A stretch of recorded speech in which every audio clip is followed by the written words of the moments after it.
Hi ಎಲ್ಲ ವಿದ್ಯಾರ್ಥಿಗಳಿಗೆ educate Karnataka ಚಾನಲ್ಗೆ ಸ್ವಾಗತ.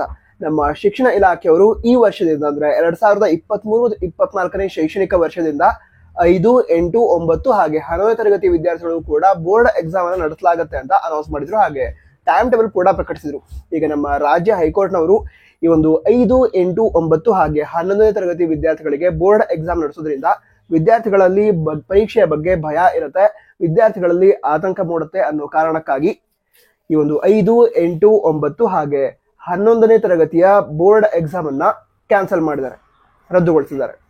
ಸರಿನಾ? ಅಂದ್ರೆ ವಿದ್ಯಾರ್ಥಿಗಳಿಗೆ ಹಿಂದಿನ ವರ್ಷಗಳಲ್ಲಿ ಯಾವ ರೀತಿ ನಾರ್ಮಲ್ ಎಕ್ಸಾಮ್ ನಡೀತಾ ಇತ್ತು, 5, 8, 9 ಹಾಗೆ 11ನೇ ತರಗತಿ ವಿದ್ಯಾರ್ಥಿಗಳಿಗೆ ಅದೇ ರೀತಿ ಎಕ್ಸಾಮ್ ನಡೆಯುತ್ತೆ, ಬೋರ್ಡ್ ಎಕ್ಸಾಮ್ ಇರೋದಿಲ್ಲ.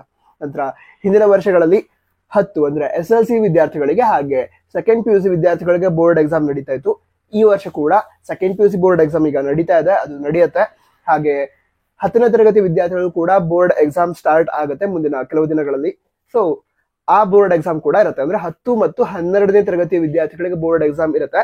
ನಂತರ 5, 8, 9 ಹಾಗೆ 11ನೇ ತರಗತಿಯ ವಿದ್ಯಾರ್ಥಿಗಳಿಗೆ ಬೋರ್ಡ್ ಎಕ್ಸಾಮ್ ನಡೆಸಲಾಗುತ್ತೆ ಅಂತ ಅನೌನ್ಸ್ ಮಾಡಿದ್ರು, ಅದನ್ನ ಕ್ಯಾನ್ಸಲ್ ಮಾಡಲಾಗಿದೆ.